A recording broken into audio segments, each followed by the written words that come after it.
Olá, investidores e investidoras, sejam bem-vindos a mais um Retorno Cast Pocket. Estou eu, Luiz Felipe Vieira, juntamente com Felipe Medeiros, para falarmos de um risco invisível. Olha, se você ficou com gostinho de quero mais para saber o que é esse risco invisível, espera só um pouquinho que daqui a pouco a gente começa a debater sobre o assunto, mas o Felipe tem um recado aí para a gente. É isso aí, vamos começar o Pocket de hoje com um recadinho, pessoal. E recadinho muito bom, que temos ali um novo lançamento na Mais Retorno, tá? E não é lançamento de produto não, pra vocês ficarem bravos, não é merchan.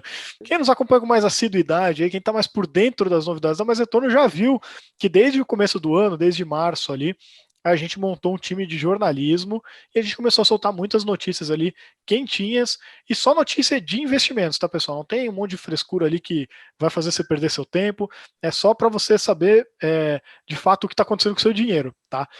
E esse novo portal ainda estava em fase beta, mas agora, essa semana, na segunda-feira, entrou no ar o nosso novo portal de notícias da Mais Retorno. E ó, pessoal, tá bem legal lá, a gente preparou uma edição especial aí para esse lançamento, e é só jornalista bala que a gente trouxe aqui para o time, tá? Pessoal com anos de experiência em cobertura de mercado financeiro.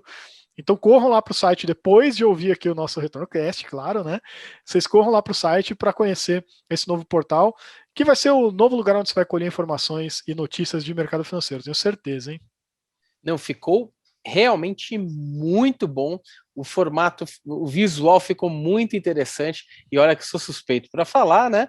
Mas realmente gostei bastante do trabalho. Parabéns para toda a equipe de TI que ficou dias e noites aí sem dormir para entregar isso aí para gente. É isso aí. E indo agora para o tema, hein, Felipe? O risco invisível. Eu queria começar esse tema falando sobre um encontro que eu tive uma vez com um gestor de um fundo multimercado, e ele falou, né, as pessoas elas têm muitas vezes receio de investir em fundos multimercados por conta de volatilidade. Um dia vê seu dinheirinho ficando negativo, no dia seguinte vê ele ficando positivo, muitas vezes fica sem dormir, quando bate aquele 1% negativo do valor que investiu, e ele falou, só que uma coisa eu tenho certeza, quando eu estou na gestão desse meu produto, com todo o meu método de risco, né, eu tenho certeza que o investidor vai dormir num dia, vai acordar no outro, vai ver o dinheirinho dele ali. Um pouco menos ou um pouco mais, mas vai ver o dinheirinho dele ali. Acontece que tem muito fundo aí que as pessoas acham que é só investir porque por conta do histórico ele sempre entregou como um reloginho, mas esse pode ser o grande erro de olhar o risco por volatilidade e quando vai ver, dorme um dia com dinheiro e acorda o dia seguinte sem dinheiro. Tá aí um risco invisível, hein, Felipe? Exatamente, cara, porque é bem isso. Desse negócio do reloginho, né? É quando você abre lá os gráficos, por exemplo, na Mais Retorno do histórico do fundo, e você vê aquela rentabilidade que não tem essa oscilação. É uma linha reta, né? Praticamente. É curva porque ela vai acumulando o retorno, mas é uma linha ainda assim que não tem volatilidade. E você fala, pô, isso é o investimento mais tranquilo do mundo, né? Até que você precisa de um dia só, você precisa só de um erro do gestor para aquela linha virar uma reta mesmo, mas uma reta que vai cair para baixo, assim, né? Vai ficar uma reta de 90 graus, né?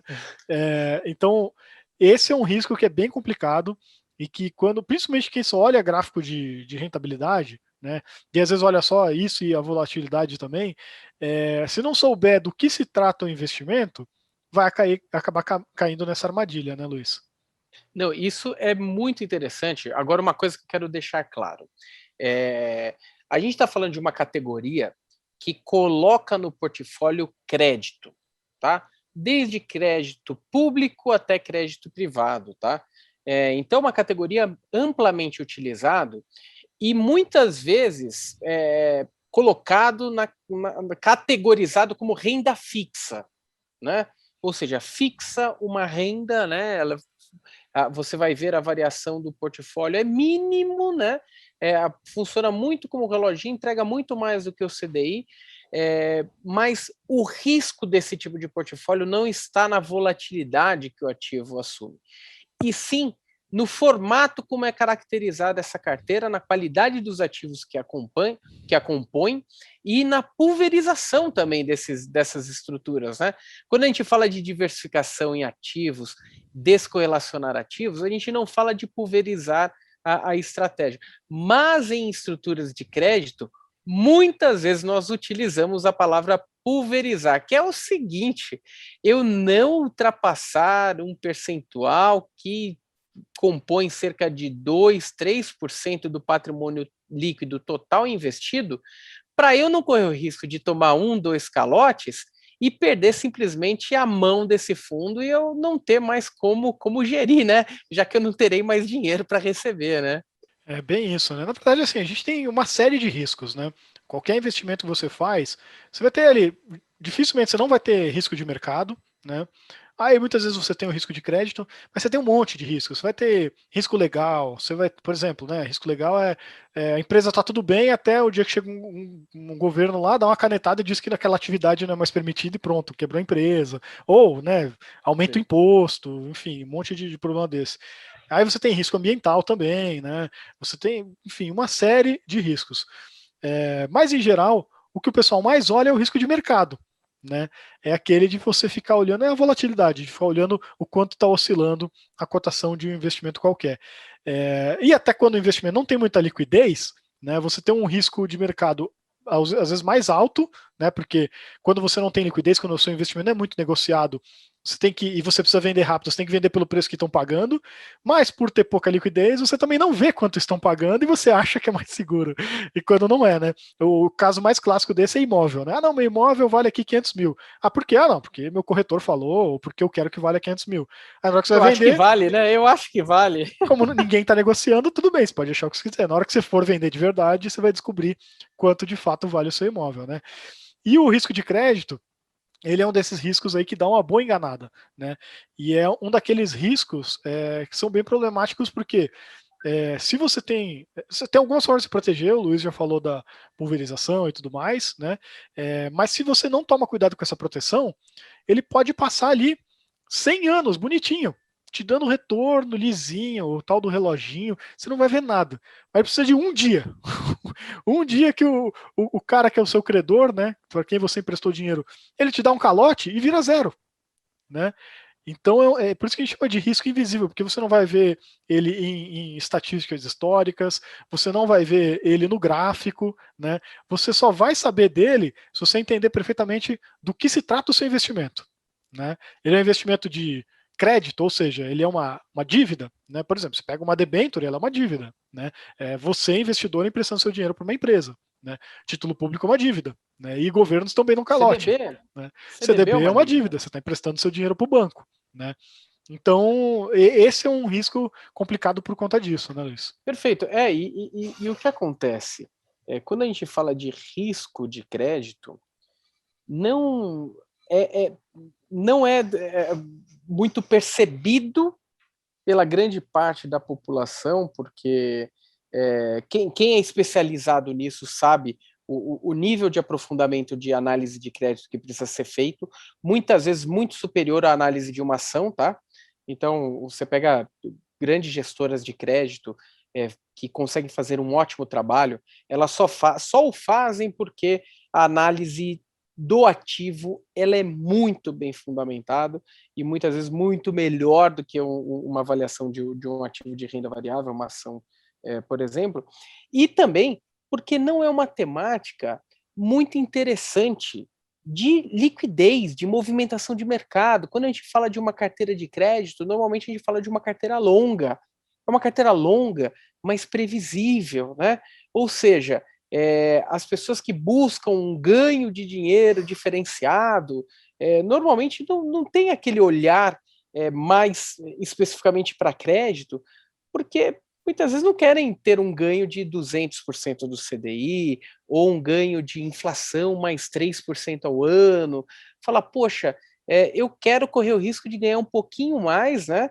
Vou para o mercado de ações e quando coloca o mercado de renda fixa, coloca tudo no mesmo pote. O quê? Ah, aquele CDB é a mesma coisa que aquela debênture, que é a mesma coisa que aquele título que paga IPCA, que é a mesma coisa que aquele outro título, mas não sabe que tem uma infinidade de estruturas ali e que você vai estar emprestando dinheiro para alguém, né?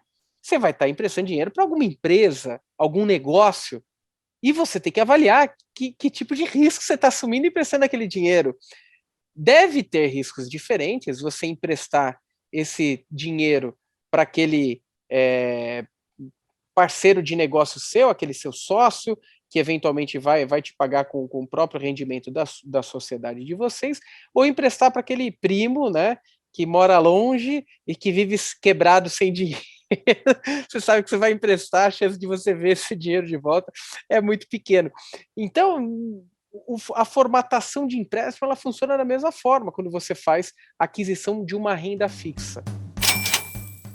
Então, é muito importante, mais do que volatilidade, olhar para a qualidade desse ativo, e por isso que muitas pessoas procuram fundos que tenham bons gestores e que fazem toda essa análise de risco a ponto de não colocar prejuízos substanciais se um eventual calote ocorrer no meio do tempo, né, no meio do caminho.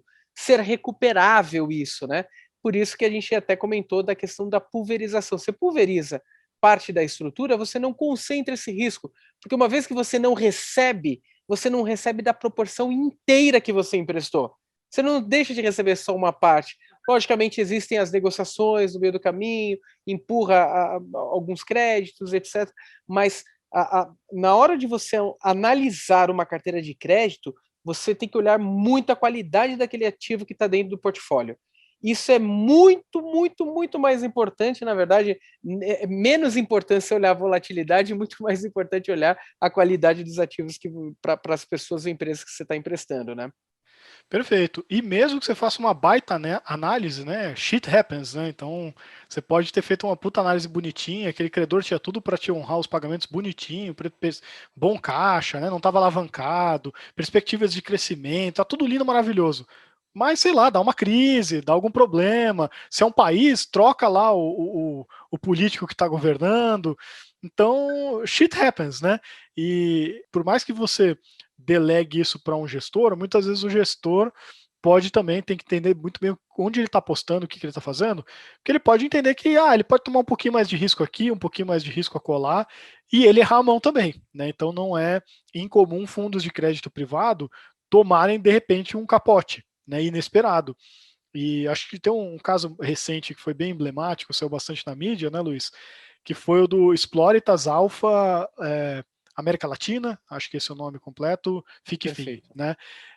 Onde em 2019 teve lá um monte de complicação com a Argentina, ele tinha uma posição forte de títulos públicos argentinos, e quem acompanha um pouco de economia já sabe a fama da Argentina de não gostar muito de pagar a dívida dela, não, né?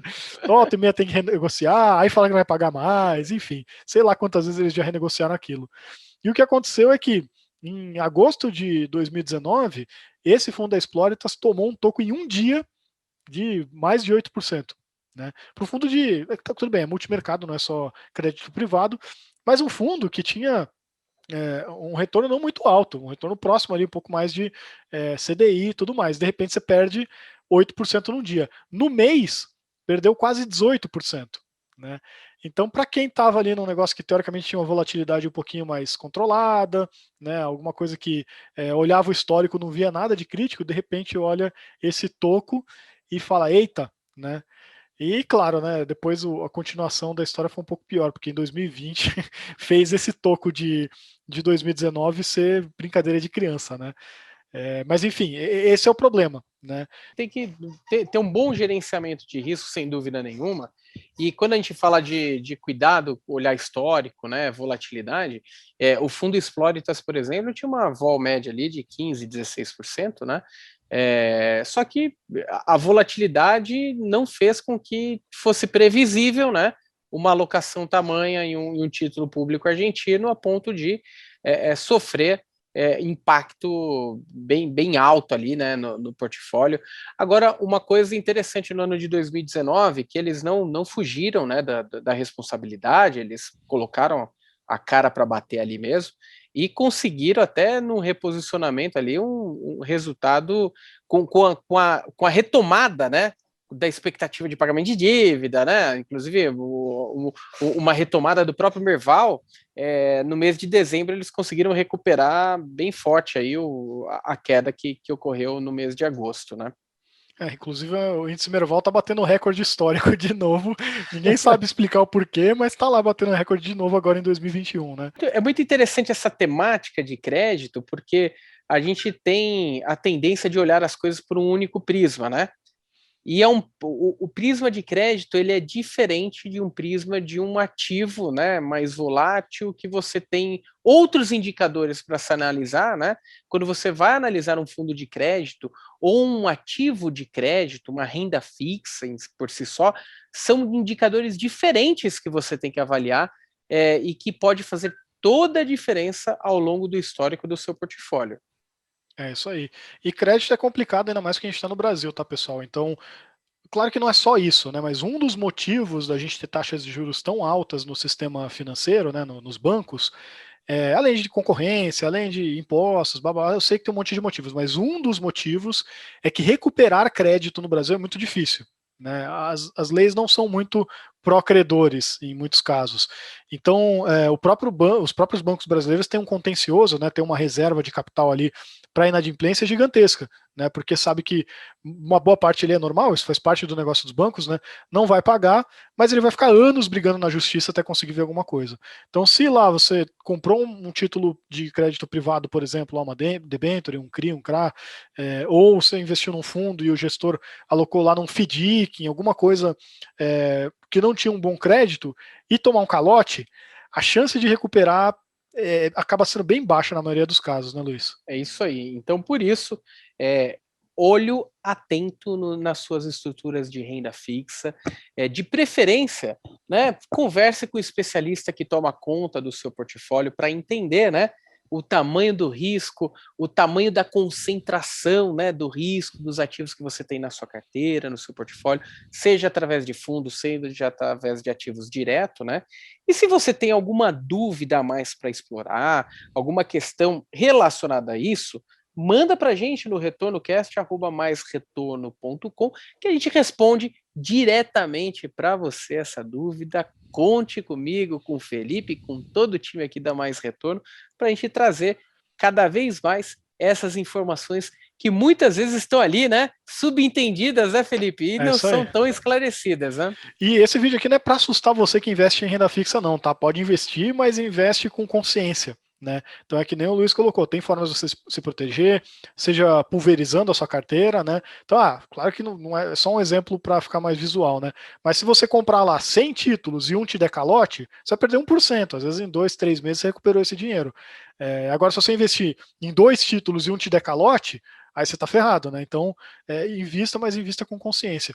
E, claro, né, quando for, por exemplo, debêntures, tem muitas debêntures, CRI, né, coisas assim, que oferecem outros tipos de garantias acessórias. Então, garantia real, né, dá ali um imóvel em garantia, dá algumas coisas que você conseguiria recuperar mais fácil o seu crédito. Mas, para o investidor final, mais fácil é focar em pulverizar a carteira bem bonitinho, e aí sim, invista sim em renda fixa, com esse cuidado, sabendo o que você está fazendo com o seu dinheiro, e seja feliz.